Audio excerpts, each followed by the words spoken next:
September 8, 1760. Windsor Castle. King George III of Great Britain sits upon his throne, the most powerful monarch in the world. His empire spans continents. His navy rules the seas. His word is law. But in the shadows behind him stands a woman whose power will eclipse his own. Not through armies, not through conquest, but through something far more insidious, his mind. For the next 50 years, Queen Charlotte of Mecklenburg-Strelitz will become the invisible hand guiding the British Empire through its greatest triumphs and darkest crises. She will manage a king descending into madness. She will mother 15 children and position them across European thrones. She will amass a personal fortune that rivals the crown itself. She will become the first queen to publicly oppose slavery. And she will do all of this while the history books barely mention her name. This is the story of the queen who ruled from the shadows, a woman so powerful that even today, historians debate whether she was Britain's secret savior or its most dangerous manipulator. The answer is more shocking than you could imagine. September 1761. A 17-year-old German princess named Sophie Charlotte arrives in England, speaking not a word of English, knowing nothing of British politics, about to marry a king she has never met. Charlotte wasn't born to be a queen. She came from Mecklenburg-Strelitz, a tiny German duchy so insignificant that most European maps didn't bother to label it. Her family was poor by royal standards. She had no political connections, no powerful allies, no great beauty that would captivate a king. In fact, contemporary accounts describe her as rather plain, with a wide mouth and a nose that was considered unfashionably large. So why did King George III choose her? The answer is brutally simple: because she was powerless. George's mother, Princess Augusta, handpicked Charlotte specifically because she would be easy to control, a quiet, obedient girl from nowhere who would produce heirs and stay out of politics. They were catastrophically wrong. The wedding took place just 6 hours after Charlotte arrived in England. 6 hours to meet, marry, and consummate. She didn't speak the language. She didn't know the customs. She had no idea what she was walking into. And that night, as she lay in her new bed in St. James's Palace, Charlotte made a decision that would change the course of the British Empire. She would never be powerless again. Charlotte understood something fundamental about power.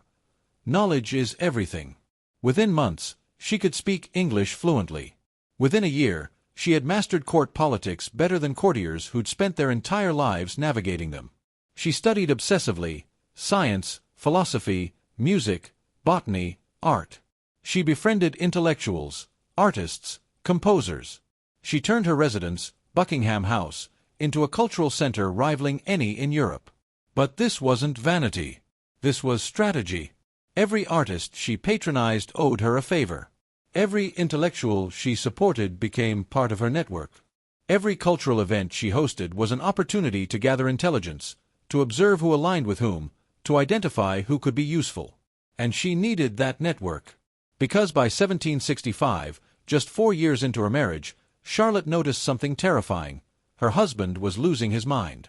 George III began experiencing episodes of intense agitation, confusion, and paranoia. He would talk for hours without stopping, his speech racing and incoherent. He would become violent, throwing furniture, attacking his attendants. Modern doctors believe he suffered from porphyria, a genetic blood disorder that can cause severe psychiatric symptoms. In the 18th century, they called it madness. And madness in a king meant crisis. Rivals would call for his removal. Parliament might seize power. The entire monarchy could collapse. Charlotte couldn't let that happen. So she did something unprecedented. She covered it up. For the next 50 years, Queen Charlotte became Britain's invisible regent. During George's worst episodes, she would isolate him completely. Only she and a handful of trusted physicians were allowed access. She controlled all information flowing in and out of the king's chambers. She forged his signature on documents. She made decisions in his name. She ran the empire from the shadows. And here's what's shocking: it worked. Most of the British public had no idea their king was incapacitated for months at a time. Charlotte stage managed his public appearances with military precision. During his lucid periods, she would bring him out for carefully choreographed events, just long enough to be seen, never long enough for his instability to show. When he was too ill to appear, She would release bulletins about minor illnesses, a cold, fatigue, overwork. The truth remained hidden. But Charlotte wasn't just managing a sick husband. She was managing an empire at war. This was the era of the American Revolution, the French Revolution, the Napoleonic Wars. Britain was fighting on multiple continents simultaneously. And while prime ministers came and went, 11 different prime ministers during George's reign, Charlotte remained.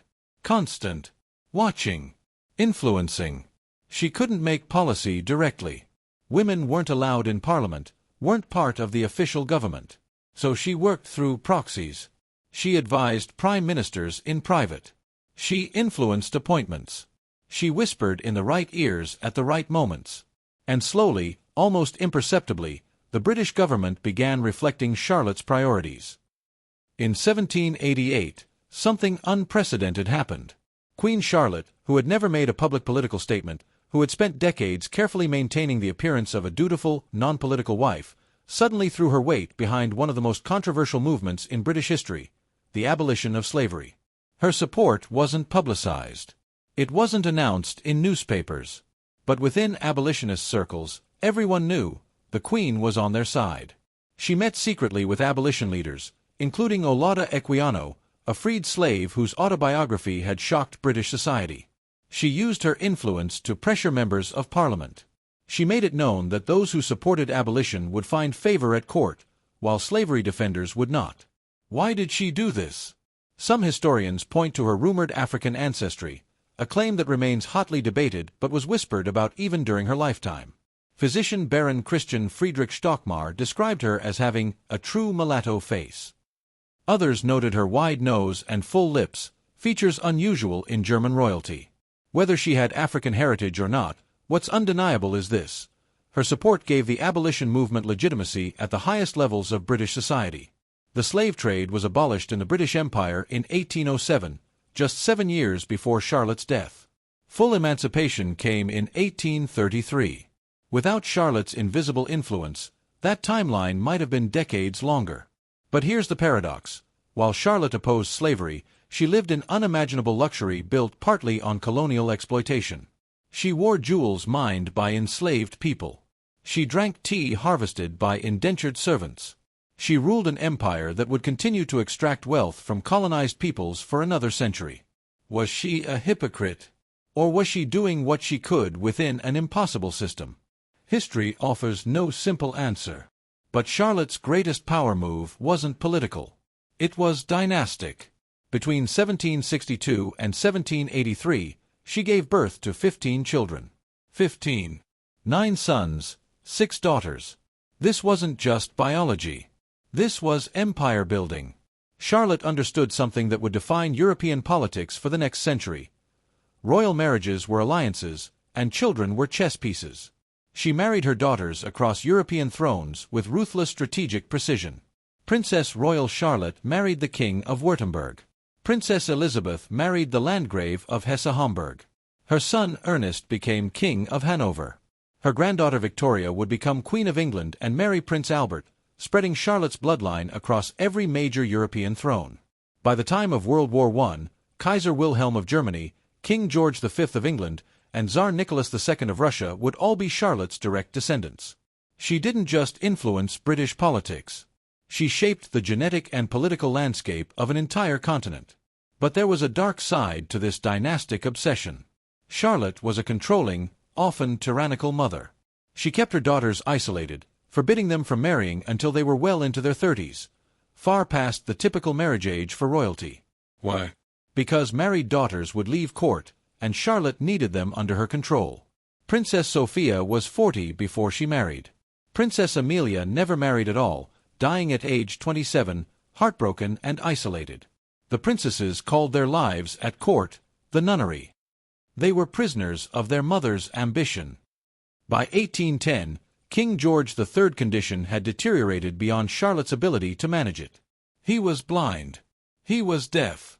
He was completely disconnected from reality, holding conversations with people who'd been dead for years, believing himself married to different women, unable to recognize his own children.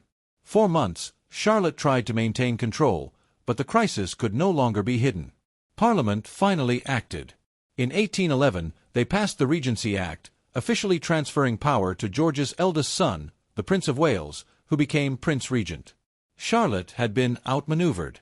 For 50 years, she had been the invisible power behind the throne. Now, officially, she was sidelined. Her son, whom she despised, was in charge. But here's what's remarkable: Charlotte didn't disappear. Even without official authority, she remained influential until her death in 1818. Politicians still sought her advice. Foreign ambassadors still paid her respect. She had built a network so extensive, a reputation so formidable, that formal power was almost irrelevant. And she did something else in those final years. She became extraordinarily wealthy. Charlotte had always been shrewd with money. Throughout her marriage, she had negotiated personal allowances separate from the crown's finances. She had invested wisely in land, in art, in jewels. By the time of her death, she owned property across England, an art collection worth millions, and jewelry that would later form the basis of the modern royal collection. Her personal wealth was estimated at over £140,000, roughly equivalent to £200 million today. She wasn't just a queen. She was one of the richest women in the world. Charlotte's most visible legacy is a building, Buckingham Palace. When she married George III, Buckingham House was a modest private residence. Charlotte transformed it. She expanded it, redecorated it, filled it with art and culture. She made it the center of British royal life. It wouldn't officially become Buckingham Palace until after her death, but it was Charlotte who created its identity. And she filled it with one of the greatest art collections in Europe. Charlotte was obsessed with art. She patronized Thomas Gainsborough, Joshua Reynolds, and Johann Christian Bach. She collected works by Vermeer, Rubens, and Rembrandt. Many pieces in the royal collection today were acquired by Charlotte. But this wasn't just aesthetic appreciation. Charlotte understood that controlling culture meant controlling narrative. The artists she patronized painted the portraits that would define how history remembered her family. The composers she supported created the music that would accompany royal ceremonies for generations. The writers she encouraged would tell the stories that shaped public opinion. She was curating history itself. And it worked. For nearly 200 years after her death, Charlotte was remembered as a dutiful, quiet, unremarkable queen who stayed out of politics and focused on being a good wife and mother. The perfect royal woman. It was a complete fabrication. But it was the story Charlotte wanted told, and it became the accepted truth.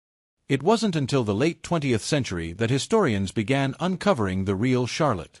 As private letters were unsealed, as diplomatic archives were digitized, as historians started asking different questions, a completely different picture emerged. Charlotte had corresponded with dozens of political figures, offering advice on everything from military appointments to economic policy. She had maintained an extensive intelligence network, with informants across Europe reporting to her personally. She had negotiated directly with foreign ambassadors, something queens were absolutely not supposed to do. She had manipulated succession crises, influenced parliamentary votes, and orchestrated marriages that would reshape European politics. Documents show she even intervened in the American Revolution, arguing against harsh punishments for colonial rebels, advice that was ignored, possibly changing the course of history. Why was this hidden for so long? Partly because Charlotte was careful. She rarely put her influence in writing. She worked through intermediaries. She made her power look like suggestion rather than command. But partly because historians simply didn't look.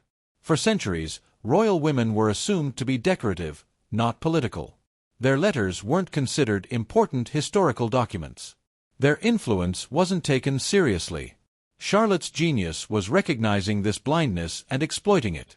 If everyone assumed she was powerless, no one would see the power she actually wielded. November 1818. Queen Charlotte was dying. She had outlived her husband by 8 months. George III had finally succumbed in January of that year, blind and mad until the very end. Charlotte was 74 years old. She had been Queen of England for 57 years. She had survived revolution, war, madness, and political chaos. And in her final days, she made one last power move. Charlotte rewrote her will. Standard practice for royal wills was to leave everything to the crown, to be managed by the reigning monarch. Charlotte refused. She distributed her massive fortune among her daughters, the same daughters she had controlled so ruthlessly, the same daughters who had spent their lives trapped in the nunnery. Why? Guilt, affection, or one final strategic calculation? We'll never know.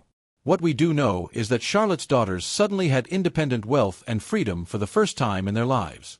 Some historians see this as Charlotte's redemption, a mother finally giving her daughters what she denied them. Others see it as Charlotte's final act of control, ensuring that even after death, her wealth would keep her daughters dependent on her legacy rather than their brother's goodwill.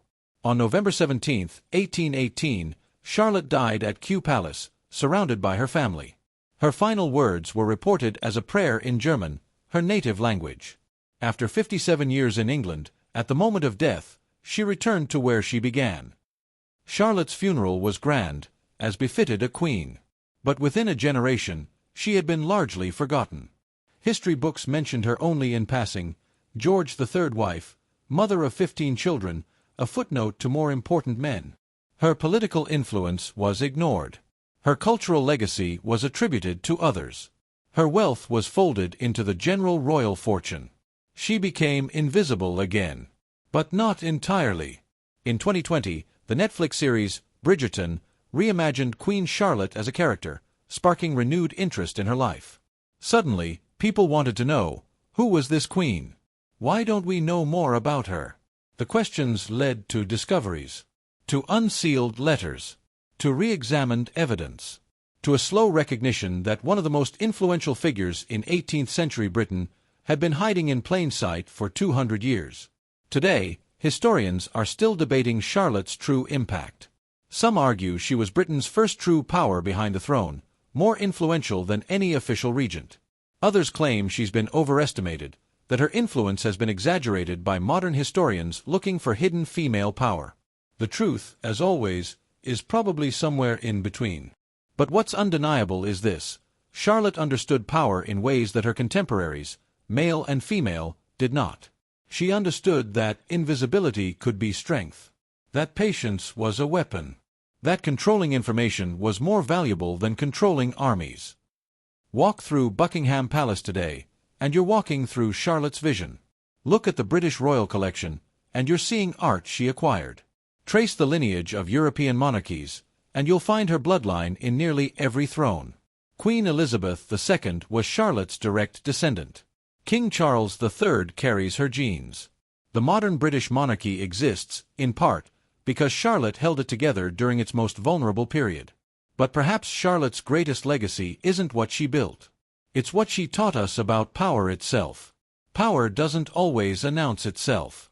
It doesn't always sit on thrones or command armies. Sometimes it whispers in corridors.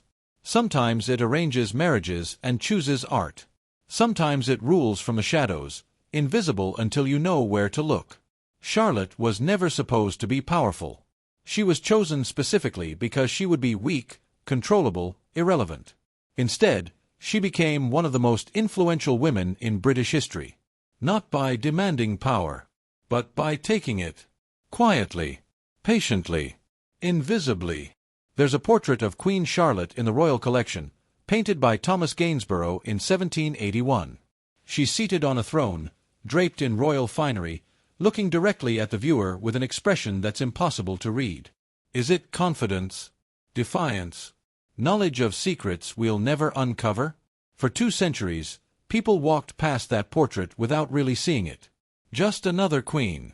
Just another royal wife. Just another footnote. But look closer now, and you see something different. You see a woman who ruled an empire without ever officially ruling anything. A woman who changed history while pretending to be powerless.